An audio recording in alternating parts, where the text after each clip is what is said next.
Tata Sons chairman N. Chandrasekaran briefs the company's board on the pros and cons of a deal with Naresh Goyal's Jet Airways. ET now learns that the Tata Group is okay with Goyal holding a small stake in Jet Airways post the deal. Tata Sons says talks with Jet are extremely preliminary and no formal offer has been made. Hope floats ahead of the RBI board meet on Monday. ET now learns the government is expected to push for more flexibility in the prompt corrective action framework and Basel III norms. Defending the government, RBI board member S. Gurumurthy says the government is not eyeing reserves to bridge the fiscal gap. And that's an exclusive show on S. Gurumurthy's idea of Indian economy and fiscal management is coming up right here on the India Development Debate at 9:30 p.m. this evening. The Yes Bank CEO search panel, along with US-based headhunter Korn Ferry, narrows down 10 likely candidates to succeed Rana Kapoor. The shorted list includes Standard Chartered CEO Zareen Daruwala, Axis Bank's Deputy MD V. Srinivasan, PS Jaykumar, MD of Bank of Baroda. Second straight day of gains for the street. Nifty ends above 10,650, powered by Bharti Airtel, HDFC Bank and Reliance Industries. Value investor Monish Pabarai and Guy Spire say ignore the sell-off in mid-caps and don't try to time the market. Anant Narayanan will continue as Myntra CEO amidst reports that after Billy Bansal's ouster, he was looking to step down. ET now learns Walmart is looking to integrate Myntra and Jabong, a move that is likely to impact 10%, which is nearly 200 jobs at both the fashion portals. The CBC reported CBI Director Alok Verma has some very uncomplimentary findings, reveals the Supreme Court, even as it asks the CBI chief to respond to the report. The top court says it will take a decision after receiving Verma's reply. No Sabrimala Darshan for gender rights activist Trupti Desai. She caves in to protests and prepares to fly back to Pune after protesters stop her from leaving the Kochi airport. Carnatic singer T.M. Krishna will perform in Delhi tomorrow on the same day as he was scheduled to perform at an event organized by the Airports Authority of India, which was called off after trolls attacked the organizer for supporting an anti-India musician. And close to 20 people are dead and nearly 76,000 evacuated as cyclone Gaja makes landfall in Tamil Nadu. Rain lashes the coastal regions of Tamil Nadu and Puducherry as the severe cyclonic storm crosses the state's coast with wind speeds ousting 120 kilometers per hour. It is such a pleasure to be joining you right here on ET Now. This is the India Development Debate. I'm Supriya Srinath and straight on to the big story. Bombay House is fast-tracking its plans for a deal with Jet Airways. Tata Sons chairman N. Chandrasekaran today apprised the board and the company of the pros and cons of buying out Jet Airways, which is struggling to stay afloat. Sources tell your channel that the presentation was broadly on the philosophy behind the proposal and didn't delve too much into deal mechanics. It is emerging that the Tatas are not averse to Jet Airways promoter Naresh Goyal holding a token stake and even a board position post this buyout. According to a report in the Economic Times, our sister newspaper, the Tatas could fly out of AirAsia joint venture should the Jet deal materialize and focus solely on a full-service carrier. Soon after the board meeting, Tata Sons said discussions with Jet have been preliminary and no formal offer has been made just yet. The biggest consolidation in the Indian skies is a big topic of discussion and debate right here on the India Development Debate this evening. And joining us on the show, Jitendra Mahargab, former ED Air India, Kapil Kaul, CEO and Director, Kappa South Asia, Mark D. Martin, founder and CEO, Martin Consulting, and of course, Mohit Saraf, M&A partner at Luthra & Luthra. So thank you, each one of you, for being with us. And may I first begin with you, Kapil Kaul. After its board meeting today, the Tata Group statement said it's only preliminary talks, no proposal. But the reality is that this is the first official communication, first official admission by the Tatas that they're looking for a deal with Jet, and that should be significant.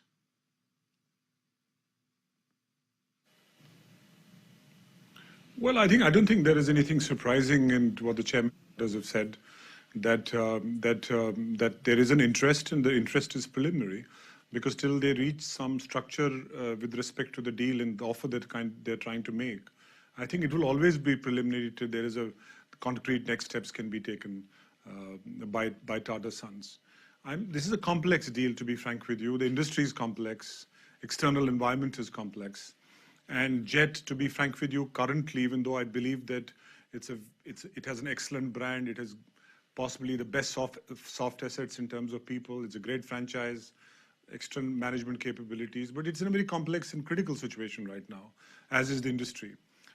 So from Tata's perspective, jumping into the deal, irrespective of the strategic rationale that it may have, merits time and little more detailing to do. So from my perspective, the comments from the Tata chairman are appropriate. I don't think he could have said anything more than that right now.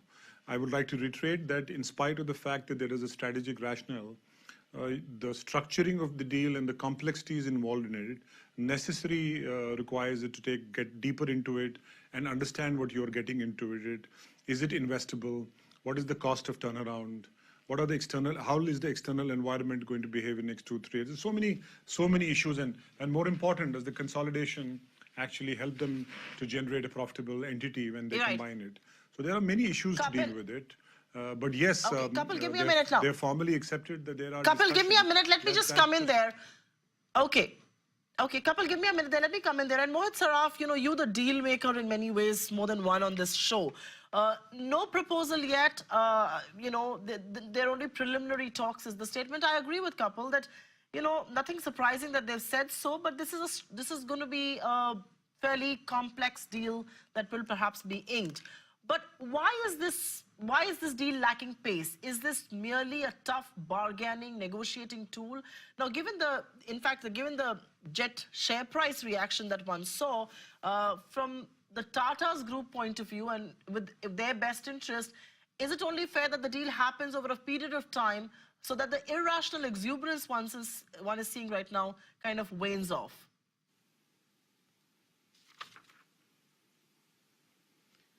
Actually, if you look at any M&A deal, whether involving listed or unlisted company, it takes months. And people have to understand synergy benefits, understand rationalization process, understand the contingent liability. There is a huge amount of debt in the company. So I would say it will take some time. And I think, and also there is a listed company involved and open offer get triggered. So I would say even a statement like that, which came from the chairman of Tata Son, I would say was very aggressive, that it came out when the deal has not even started being cooked. They have said that they are looking at the deal, and that's a positive statement. And again, I won't be surprised that they will get into deeper due diligence, understand the entire synergy benefit, contingent liability, the debt portion. There's a huge amount of debt, and all those issues, whether this makes sense or not. And again, it's a great brand. But again, there are a lot of, I would say, there are a lot of challenges in details. And deals take months, even in listed companies. So I would not say that it's going slow. It's going pretty fast. And it shows that there is a commercial intent to look at the deal.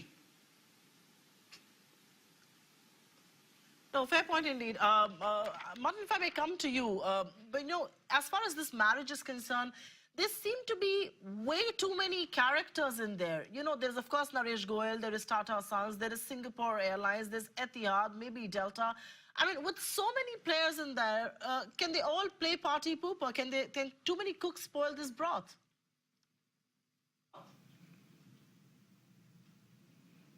Hi, good evening. Thanks for having me today. No, interestingly, as you mentioned, I mean, we're looking at an M&A in 2018, and this is probably the biggest M&A that we'd have. And, I think the writing is on the wall for Tata to come on record to say that they're actually in talks itself is a big deal. And I think if you look at it historically, whenever Tata goes after an acquisition, by habit, they tend to speed track that transaction. We've seen it with Tetley, VSNL, we've seen it with JLR, Chorus. So, I mean, admittal is one thing, and then transitioning over to a full-blown acquisition, I believe, if this is true, then we're looking at a fast-track deal. Now, coming up on SIA, eventually, at any circumstance, SIA will only hold about 49% because FDI from a foreign airline allows you 49%, where the Indian partner has to have 51%. So from both perspectives, the way we see it and how we've looked at this on a whiteboard is that we're looking at an acquisition that might be taken taking place with the Tatas leading the transaction, whilst an SPV entry might come from SIA. Now, again, this is something which is plausible, but interestingly, I see this very strategic for the whole Tata & Sons and Tata Group, because ideally, whilst we've seen what they came out with on AirAsia, in effect, you're buying a Jet Airways, and you're also buying a Sahara, which is now Jet Light. So an effective fleet with Vistara, a growing Vistara, should make this a fairly formidable airline kitty, at least from the Tata perspective. And coming up on how soon can we see this? I mean, I don't know. As our guess is anywhere between the next 10 days up to about 90 to 180 days. But yes, this definitely is. It's a mover. It's a mover. Knows how Indian aviation works inside out. You've been there. You've had your hands dirty as far as running an airline and operations is concerned. With an eye on Jet Airways, could Tata actually be biting more than it can eventually chew? I mean, that is one concern that a lot of market men have. Mr. Bhargav? Yeah, oh, sorry. The fact is, we must look at the brief statement that Chairman Tata Sons issued, much more into it. I've seen umpteen cases of mergers and acquisitions where they've been in a state of denial or said no comment. So it's a very positive beginning towards this thing. The reality is, you can't say the Tatas are trying to chew more than what they can bite. They have been keen on getting into the aviation sector. It gets an opportunity, though it's coming very late to them, but they get into a quantum leap with this small, modest entry, because Jet Airways offers to them on a platter a fairly large market size, international network, fairly large domestic size of the market, etc. So why would Tatas not get into it? That's one point. Second is, the statement today is a very clear thing that A, they are interested. It's a very affirmative action on Tata's part. Action will be taken, and they can certainly not go and say and spill the whole thing and say, this is where we have progressed. So the word used is very preliminary talks have taken place. It must have been much more, of course. Because why would they look at not all the pros and cons of the acquisition and then take a decision? The very fact that the chairman felt it right to brief the board is a clear indication they're on a positive track. And it will be a very sound kind of thing for Tatas to progress. And of course, I'm not as kind of an optimistic as Martin is that you can expect the merger to take place in 10 days' time, though Naresh Goyal may like to look at considering his desperate financial situation. But Tatas will tread cautiously on it. They have a lot to lose if they cannot get the right kind of fit. As Kapil said, the strategic fit has to be proper. The way forward is to be looked at it. And of course, they got to manage, as you very rightly questioned, the multiple players in the game. They all have to be taken care of. And of course, Naresh Goyal will deal with the Etihad.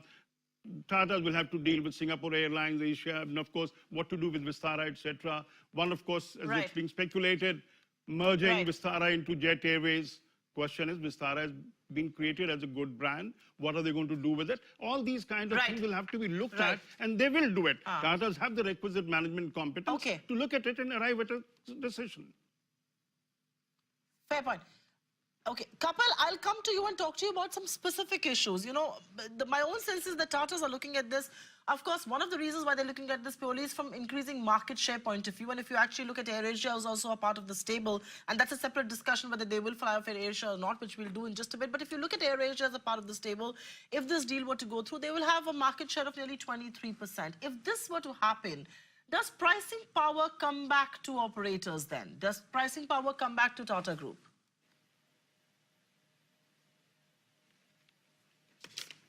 Well, first of all, pricing power in domestic is not possible. It's not feasible. Even after this acquisition, it's not feasible to have a pricing power because the industry structure is on one side and rest of is possibly an Indigo side and rest of the industry to some extent is on the other side. So if the acquisition would mean that the consolidated entity would get a pricing power, I don't agree. I don't see that feasible.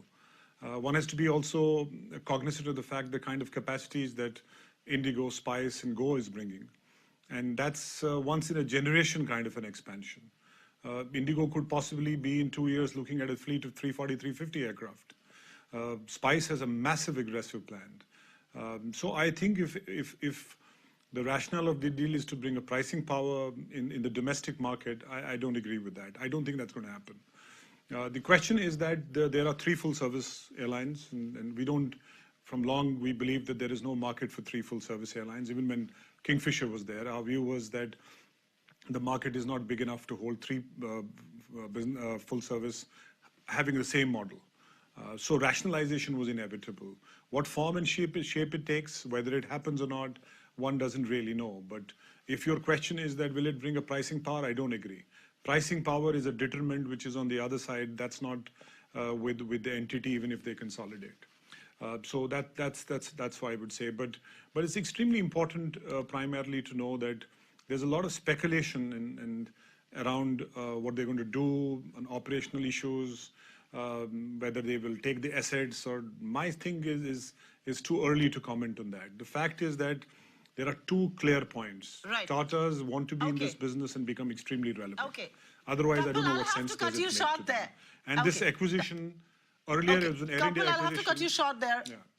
Kapil, okay. Kapil, I'll have to cut you short there. I'll come back to you. Coming to you, Mohit, and the question really is that given the intense competition this deal will create, forget about the industry, within the Tata Group itself, three competing airlines vying for attention and capital, it's obvious that Tata Group would want to get rid of AirAsia. Is flying out of that its best bet? Otherwise, this could lead to cannibalization. AirAsia is an extremely aggressive player, has just announced a new promotional offer of $399 for domestic fares, $19.99 for international. I mean, won't all of this end up cannibalizing if it doesn't get out of AirAsia? Mohit. I don't know whether they would like to get out or not, but I would clearly see that the Jet and Vistara are a full-frill airline, and consolidation of the two will make sense. And obviously, it'll also make a lot of sense from I would say they'll suddenly be 25% market share.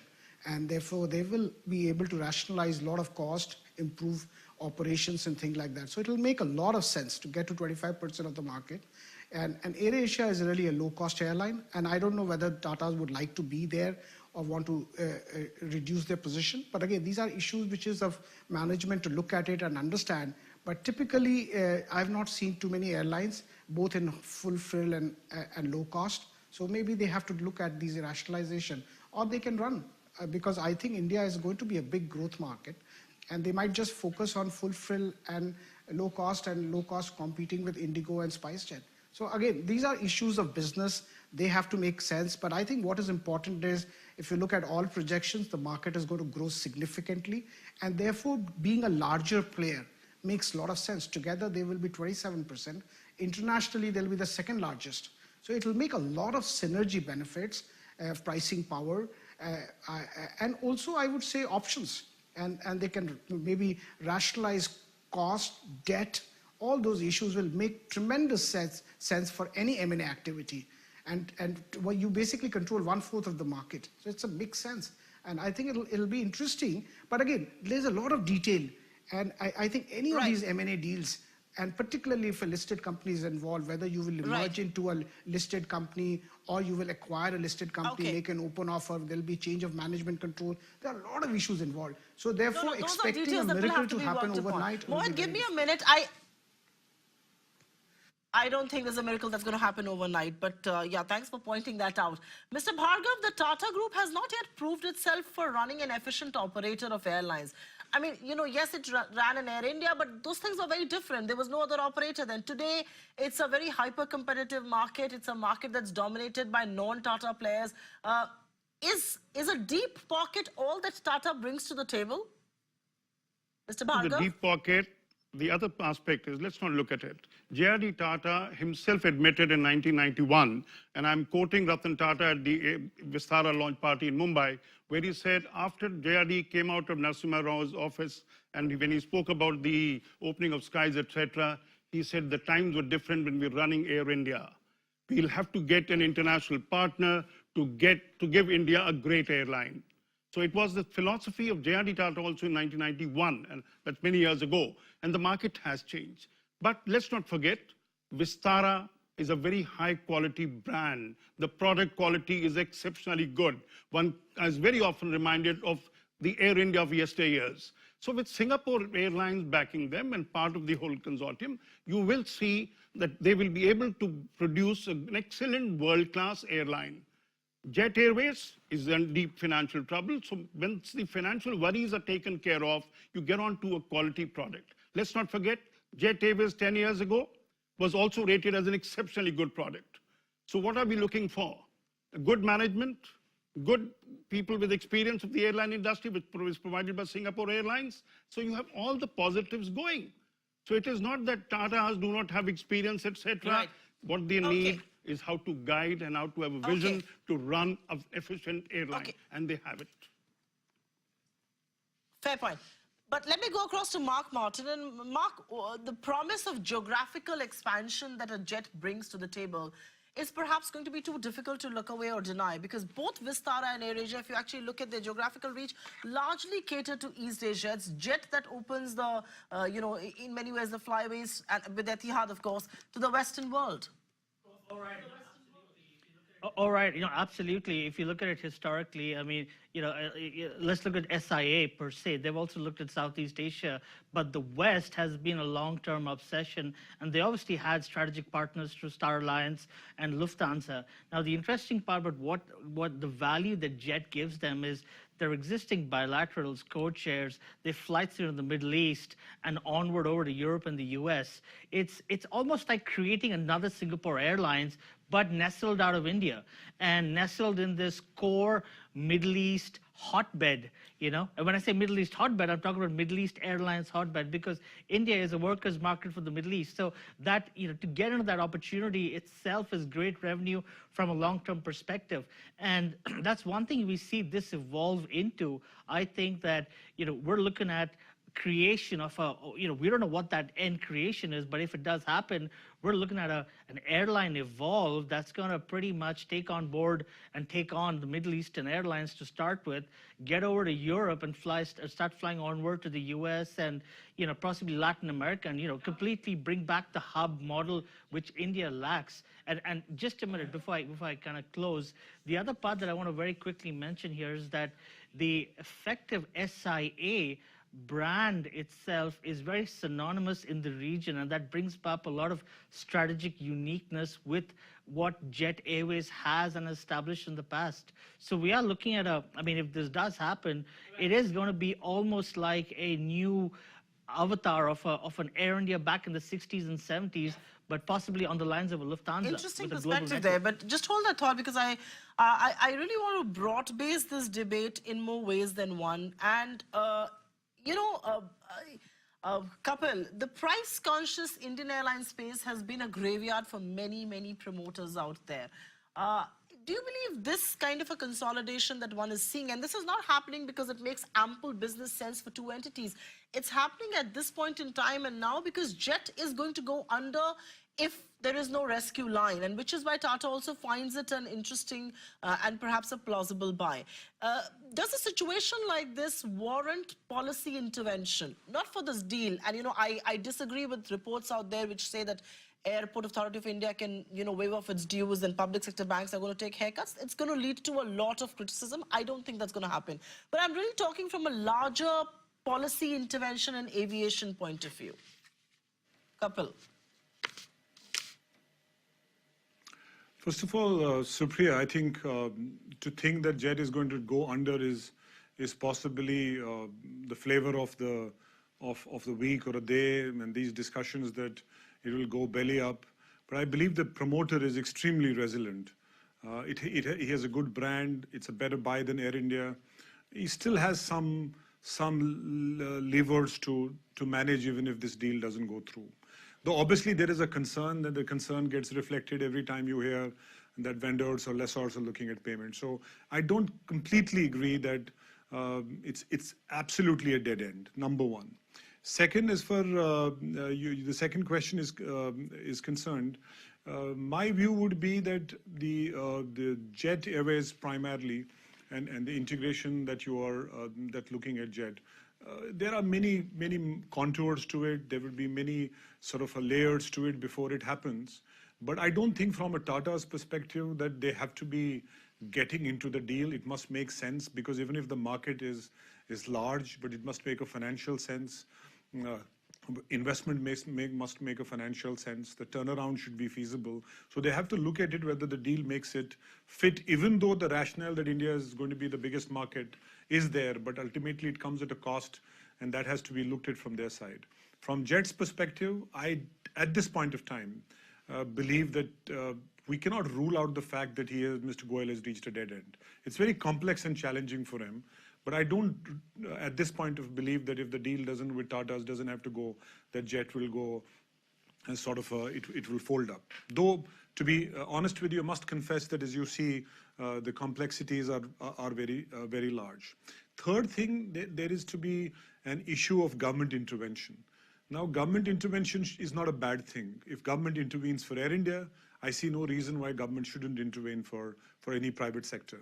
I don't know why we think that Air India contributes more to our economy. No, I don't think the present political narrative is going to allow the government to intervene. I never believed No, Kapil.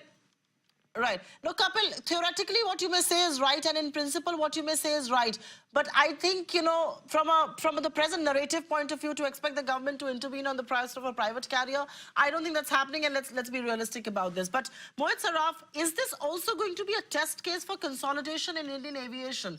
We've seen the big ones not take off. Kingfisher Airlines, Air Deccan, Jet Sahara, Indian Airlines, Air India. This is yet another consolidation. And is this going to be the test case? Can a consolidation succeed here?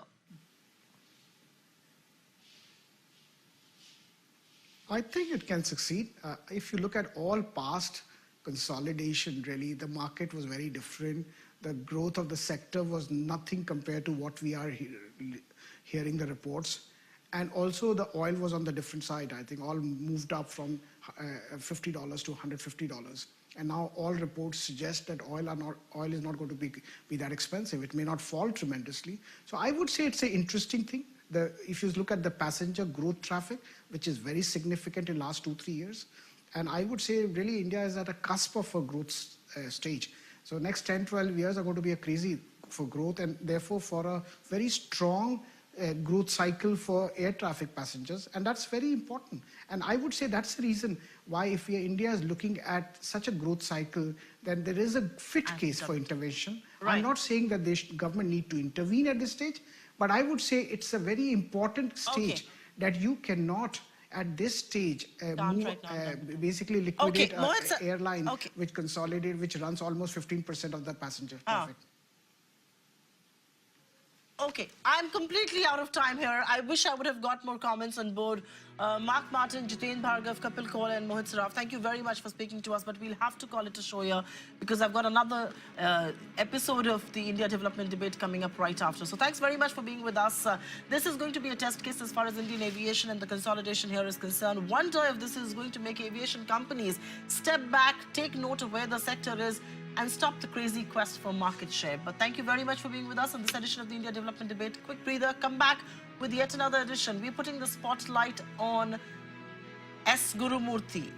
2 days before the RBI board meeting, has he muddied the waters further?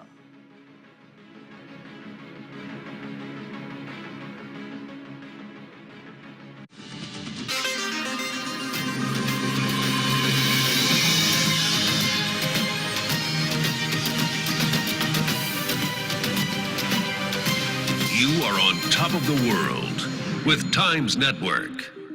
And you're watching ET Now.